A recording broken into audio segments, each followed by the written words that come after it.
Assalamualaikum warahmatullahi wabarakatuh. Jumpa lagi anak-anakku bersama Ibu Juju dalam video pembelajaran tematik untuk kelas 5. Jangan lupa like and subscribe videonya ya. Dan sebelum belajar, mari kita membaca doa terlebih dahulu agar diberikan kemudahan dalam mempelajari materi hari ini. Anak-anakku, kita lanjutkan pembelajaran tematik kita pada tema 7, subtema 1 masih tentang sejarah peristiwa kebangsaan masa penjajahan, dan kita lanjut pembelajaran ketiga. Silakan kalian buka buku paket tematik kalian halaman 30 sambil menyimak penjelasan dari Ibu Guru. Nah, anak-anakku, kemarin kita sudah membahas tentang bagaimana pemerintahan kolonial bangsa-bangsa Eropa menerapkan kebijakan-kebijakan untuk memperluas kekuasaannya di Indonesia. Nah, kebijakan-kebijakan ini umumnya menyengsarakan dan menambah penderitaan rakyat Indonesia. Salah satunya adalah sistem tanam paksa yang diterapkan oleh pemerintah kolonial Belanda. Seperti apakah sistem tanam paksa itu dan apa pengaruhnya bagi rakyat Indonesia? Yuk kita simak penjelasan berikut. Pada masa kepemimpinan Johannes van der Bos, Belanda memperkenalkan sistem tanam paksa.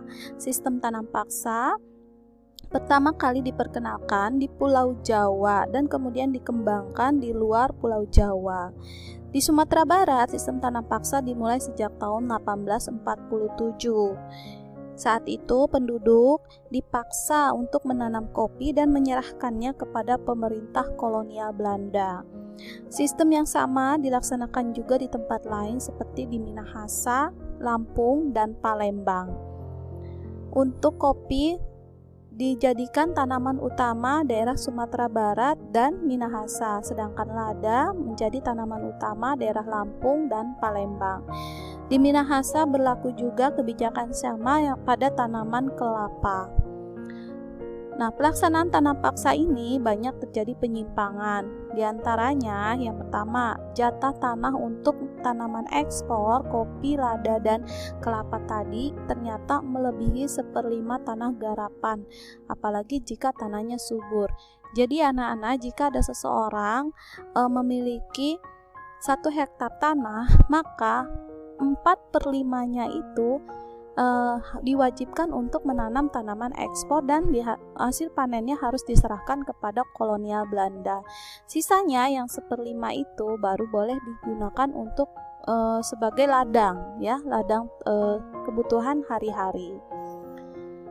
Nah, yang kedua, rakyat lebih banyak mencurahkan perhatian, tenaga, dan waktunya untuk menanam tanaman ekspor. Jadi, sehingga banyak yang tidak sempat mengerjakan sawah dan ladangnya sendiri. Karena menanam tanaman kelapa, kopi, dan lada itu benar-benar membutuhkan banyak perhatian, ya. Yang ketiga, rakyat yang tidak memiliki tanah harus bekerja melebihi 1/5 tahun dan itu tanpa digaji. Kemudian penyimpangan lain yang keempat, waktu pelaksanaan tanam paksa, tanaman paksa ekspor tadi ternyata melebihi waktu tanam padi, jadi lebih dari 3 bulan. Ya, sebab tanaman-tanaman perkebunan, kopi, kelapa, dan lada tadi memerlukan perawatan terus-menerus. Kemudian yang kelima, setiap kelebihan hasil panen dari jumlah pajak itu harus dibayarkan kembali kepada rakyat, tapi ternyata tidak dikembalikan kepada rakyat. Lebihnya itu harusnya dikembalikan, tapi tidak dikembalikan.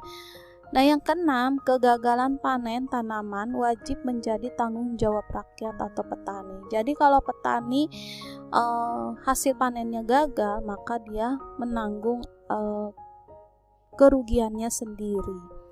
Nah, itu adalah beberapa penyimpangan-penyimpangan pelaksanaan tanam paksa yang kemudian membawa akibat yang memberatkan bagi rakyat Indonesia. Akibat penyimpangan pelaksanaan tanam paksa ini diantaranya adanya banyaknya tanah yang terbengkalai sehingga panen gagal. Kemudian rakyat semakin menderita, wabah penyakit merajalela, bahaya kelaparan di mana-mana, dan menyebabkan banyak kematian. Jadi jumlah penduduk rakyat Indonesia saat itu menurun tajam akibat adanya sistem tanam paksa. Nah, anak-anakku, ternyata tanah paksa yang diterapkan Belanda di Indonesia ini mengakibatkan aksi penentangan. Berkat adanya kecaman dari berbagai pihak, akhirnya pemerintah Belanda menghapus sistem tanam paksa ini secara bertahap. Nah, salah satu tokoh Belanda yang menentang sistem tanam paksa itu adalah Edward Douwes Dekker dengan nama samarannya Multatuli. Nah, Edward Douwes Dekker ini menentang tanam paksa dengan mengarang buku yang berjudul Max Havelaar. Edward Douwes Dekker mengajukan tuntutan kepada pemerintah kolonial Belanda untuk lebih memperhatikan kehidupan bangsa Indonesia, karena kejayaan negeri Belanda itu merupakan hasil tetesan keringat rakyat Indonesia. Nah, Edward Douwes Dekker ini mengusulkan langkah-langkah untuk membalas budi baik bangsa Indonesia. Adapun langkah-langkah yang diusulkan oleh Douwes Dekker diantaranya pertama, sistem pendidikan atau edukasi untuk rakyat Indonesia. Yang kedua, membangun saluran pengairan atau irigasi di perkebunan Indonesia. Yang ketiga, memindahkan penduduk dari yang padat ke daerah yang jarang penduduknya atau transmigrasi. Nah, itu adalah salah satu tokoh kisah Douwes Dekker yang menentang sistem tanam paksa, tokoh Belanda ya, yang menentang sistem tanam paksa. Nah, anak-anakku, menjelang kedatangan bangsa Eropa, masyarakat di wilayah Nusantara itu sebenarnya hidup dengan tentram di bawah kekuasaan raja-raja. Tapi setelah kedatangan bangsa Eropa ke Indonesia, rakyat Indonesia mulai merasakan penderitaan karena kebijakan-kebijakan yang diterapkan semuanya menyengsarakan rakyat Indonesia. Akhirnya timbullah perlawanan-perlawanan yang dilakukan oleh rakyat Indonesia untuk membebaskan diri dari penjajahan pemerintahan kolonial bangsa Eropa. Nah, salah satu peristiwa perlawanan yang dilakukan oleh rakyat Indonesia terhadap Portugis terjadi pada bangsa Portugis. Di antaranya yang kita simak ya, di Malaka dikuasai oleh Portugis pada tahun 1511, terjadilah persaingan dagang antar pedagang Portugis dengan pedagang Nusantara. Maka terjadilah perlawanan-perlawanan terhadap Portugis, antara lain sebagai berikut. Pertama, Sultan Ali Mughayat Shah berhasil membebaskan Aceh dari upaya penguasaan bangsa Portugis. Kemudian ada Sultan Alauddin Riayat Shah berhasil mengusir Portugis yang bersekutu dengan Johor. Dan yang ketiga ada Sultan Iskandar Muda yang terkenal raja yang gigih melawan Portugis, yaitu pada tahun 1615 dan 1629 di Malaka.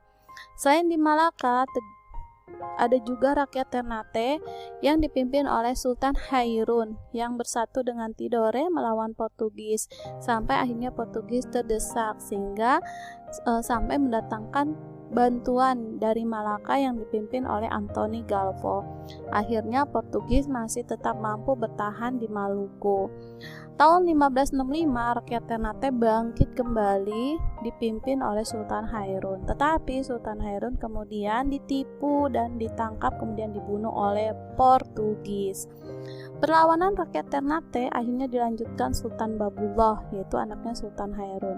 Di akhir tahun 1547 Sultan Hairun dapat merebut benteng Portugis. Portugis menyingkir ke Hitu dan akhirnya menguasai dan menetap di Timor Timur sampai tahun 1975.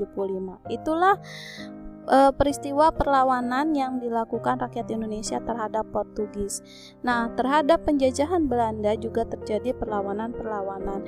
Nah, beberapa tokoh daerah yang memimpin perlawanan-perlawanan terhadap penjajahan Belanda diantaranya ada Sultan Hasanuddin dari Makassar, ada Pangeran Antasari dari Kalimantan Selatan, ada Patimura dari Maluku, kemudian ada Sisingamangaraja dari Sumatera Utara Medan, ada Sultan Ageng Tirtayasa dari Banten, kemudian ada Pangeran Diponegoro yang melakukan perlawanan di daerah Yogyakarta, kemudian di Papua juga ada pahlawan kita Silas Papare.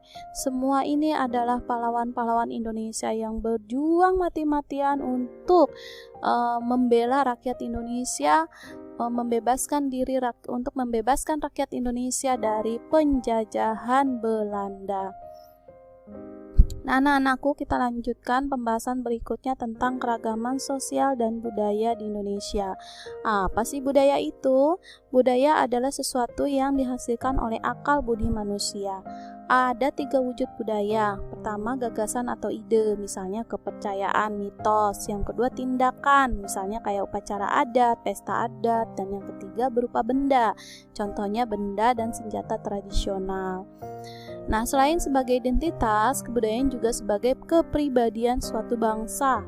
Negara kita mengembangkan kebudayaan daerah dalam rangka memperkaya kebudayaan nasional. Jadi, kebudayaan nasional itu bersumber dari kebudayaan daerah. Nah, ada beberapa faktor keragaman bangsa Indonesia. Kan kita sudah tahu bahwa Indonesia adalah negara kesatuan yang masyarakatnya majemuk, ya, menyebar dari Sabang sampai Merauke. Terbentuklah beberapa keragaman di Indonesia. Faktor terbentuknya keragaman itu antara lain yang pertama adalah faktor keturunan. Berdasarkan ras dan suku, Indonesia memiliki 4 ras. Yang pertama ada ras Papua Melanezoid, kedua ada ras Negroid, ketiga ada ras Wedoid, dan yang keempat itu ada ras Melayu Mongoloid.